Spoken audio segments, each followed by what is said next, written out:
Hello everyone. Instead of a Throwback Thursday, I decided to do a video about the hidden anti-cosmic symbology within the never-ending story.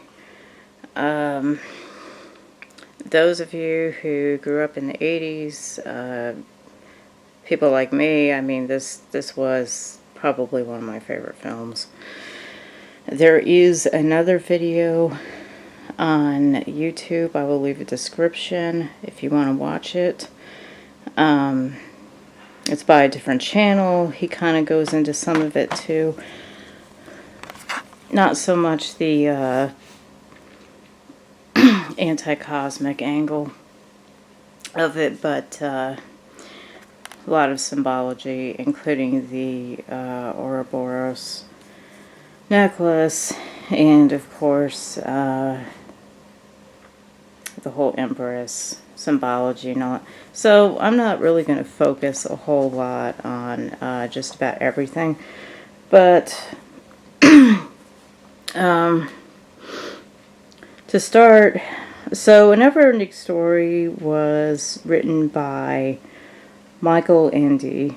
He was a student and studier of anthroposophy, which is a belief of direct connection with hidden realities and God through merging inner worlds with reality. So this is why a lot of times with both the book and the movie, though to be fair, I never read the book, the world of Fantasia is coming from Bastian's psyche, basically, and he literally, the author of the book, Michael Ende, literally believes that humanity with their subconscious can take fantasy worlds and merge them with reality. So you see that a lot in the movie. And for the record, he actually hated the movie. He hated all three of them. The third one's the worst of the worst. I haven't even seen it, but it looks atrocious. I've only seen the first one and the second one. But the bottom line is he absolutely hated the films until the very day that he died. For what it's worth. This by far is the best one out of all of them. And so the main character is Bastian, which means builder. And his father is kind of considered mundane. When I say mundane, I mean someone who is kind of more into reality and not a very spiritual person, basically, is what you would interpret a mundane person as. Basically somebody that's like an atheist. But he tells his father that he had a dream about his mother. His mother passed away. So we learned that, and his father just kind of tells him to get his head out of the clouds. Get serious. So he goes to a store and he gets a book. The store owner is very kind of coveting towards a certain book known as The Never-Ending Story. But the reality is he is the keeper of esoteric knowledge, so he secretly wants Bastian to take the book, and Bastian does that.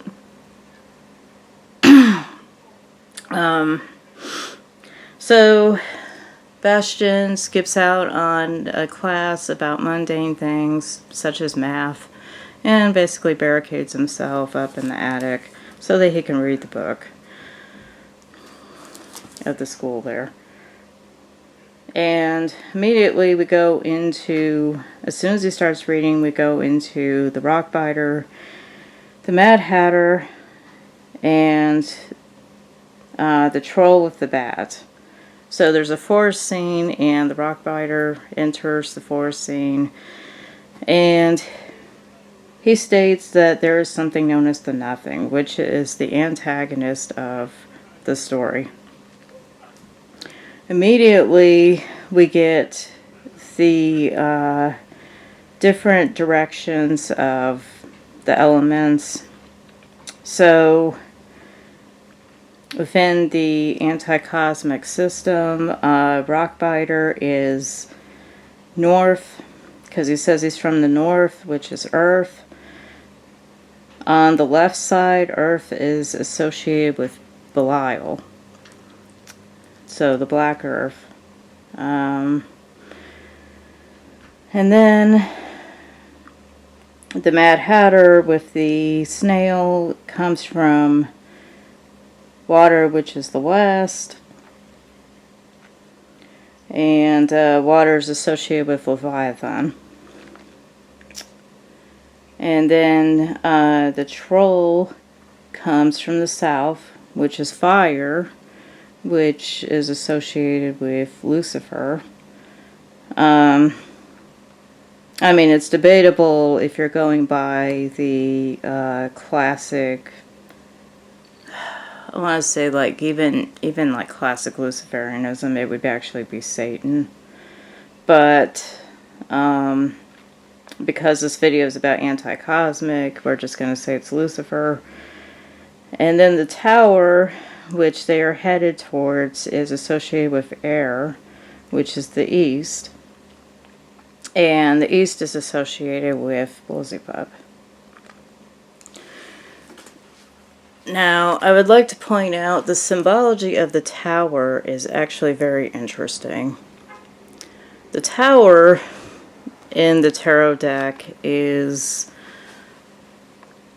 often seen as crumbling and falling apart, basically meaning that the order of things is being destroyed. We see in the movie that it's actually the only thing that is standing once the Nothing has destroyed everything. And of course the Empress is, she stands for virgin purity, and so one of the most striking scenes of this film is how there is so much heavy esoteric symbology, particularly with Atreyu. So Atreyu is, I want to say Atreyu is the shadow self of Bastion. In the first film, they're basically almost one and the same, which is why when Atreyu ends up looking at himself in the mirror, he sees Bastion. So that is the shadow, that is the self staring at themselves, basically.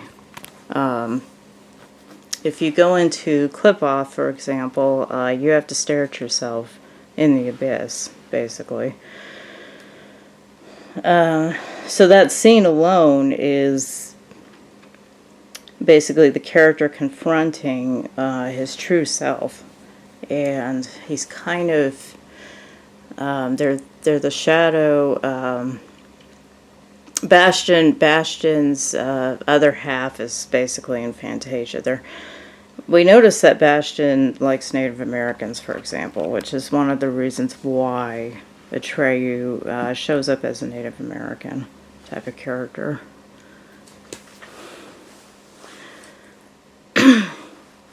This could have something to do with possibly maybe Bastion's part Native American. I mean, who knows? It could have something to do with maybe he just likes that culture. It could be an inner desire of maybe he wanted to be Native American. But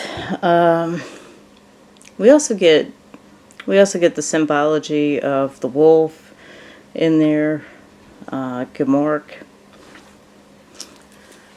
The Gemork literally says that the reason why he's helping the nothing is without fantasia, without imagination and all that, people are easier to control.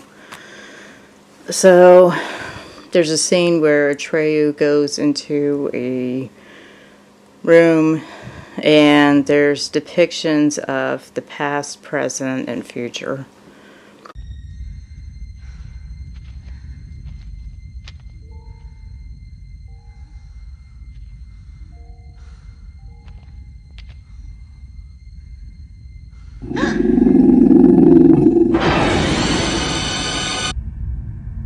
Don't you know anything about Fantasia? It's the world of human fantasy. Every part, every creature of it is a piece of the dreams and hopes of mankind. Therefore, it has no boundary.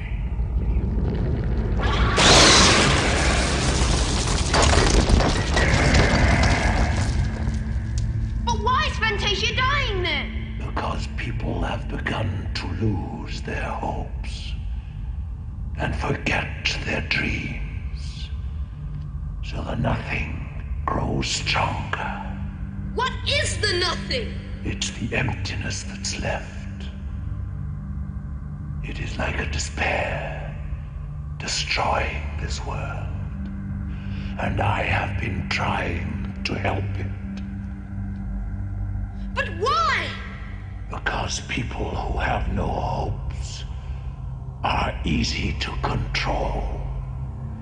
And whoever has the control has the power.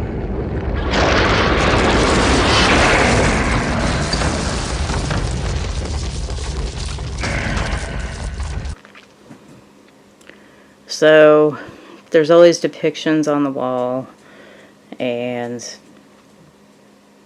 he encounters the wolf for the first time. And not to get too ahead of myself, let me just back it up. So there's a scene when Atreyu is actually going through the swamp, and the swamp, of course, could be symbology for the waters of Vane, basically. It could also be the we know that it has a lot to do with depression and all that. Atreyu actually loses his horse in the swamp. And then he encounters a giant turtle who basically symbolizes our kind of slow nature and nature of apathy. Basically, as he's telling her that the world is collapsing, she really doesn't care. She's very indifferent about things. And that's kind of part of the depression sometimes, is you do have, I mean, I battle depression, so I know that there are times where it's like you kind of have that apathy going on. So, but anyway, it is this time as he's walking and he looks like he's ready for defeat, trudging through the swamps, that all of a sudden we get Falkor coming out of the clouds of the nothing. And he comes and he swoops down, and Falkor represents the higher self, basically. The self that is associated with, Aleister Crowley would call it the guardian angel, basically. It's the higher spiritual self. Because Crowley actually did not believe in a literal angel the way most people believe. He actually believed that your holy guardian angel is actually your higher self. Your higher consciousness that comes through. So Atreyu meets his higher consciousness at this point.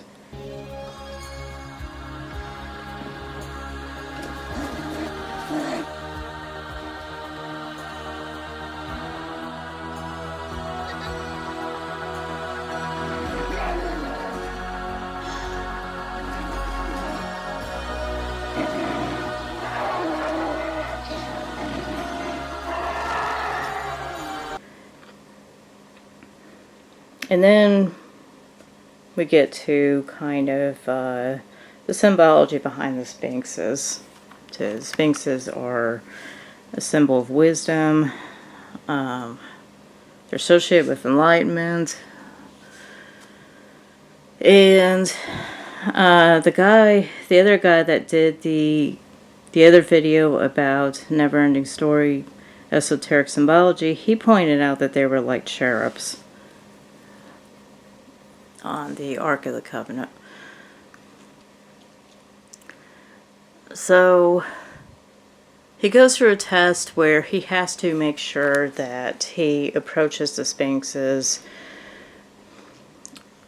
being true to himself, and he can't falter. And so he passes the test, and that's when he ends up going to the mirror, and that is like the hardest test of all that he has to go through.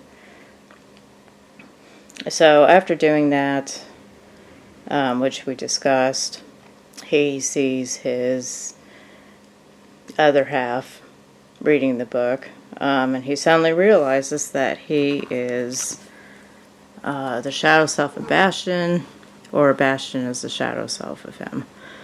They're basically one and the same.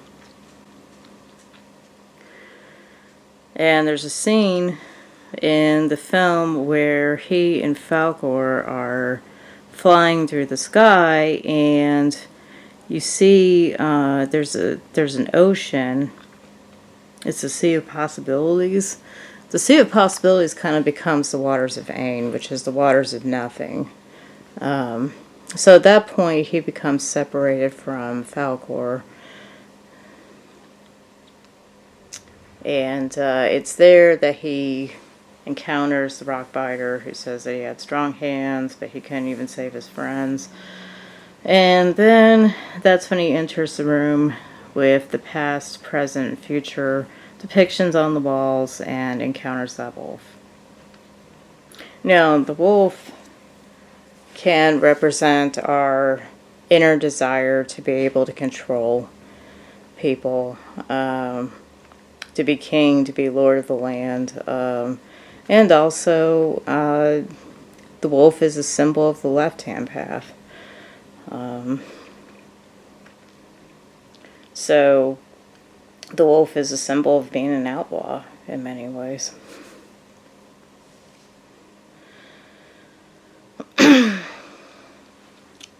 So Wolf attacks him after they have that discussion.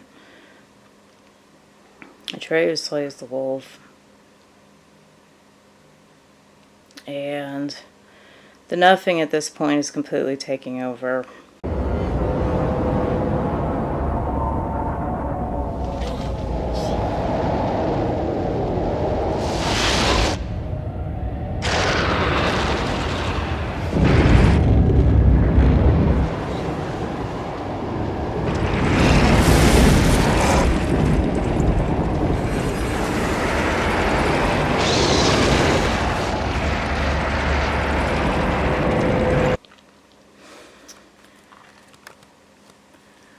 And the nothing is the symbol of chaos. It's the symbol of Ain. So it's the nothing wishes to basically return everything to origin before the Demiurge created. So the forces of order and the cosmic order. So the Empress in many ways represents cosmic order. And she represents, of course, the forces of Yahweh, the Demiurge. And so that's probably one of the reasons why the tower is the only thing that's left standing once the nothing has completely taken everything. So Atreyu ends up in the tower. And so he's rejoined with Falkor, and Falkor flies him over to the tower. And all of a sudden, Bastion encounters the Empress because the whole world is shattering and returning to nothing. And You stop it, Jerry. Stop it. And what's happening is she tells Bastion that he needs to call out her name. He needs to create a new name for her. So Bastion has a hard time believing that he has any power over the story. He believes that he's passively participating in this story, and that's just a regular book. So she's literally pleading with him to just shout out a new name for her. So he shouts out Moonchild. And all of a sudden she appears to him and she says something to the tune of, in the beginning, this is how it was, which goes back to creation, the story of creation. In the beginning, you know, God separated light from darkness. And then, of course, the cosmic order is restored because he uttered that name.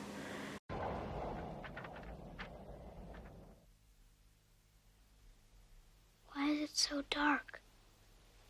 In the beginning, it is always dark.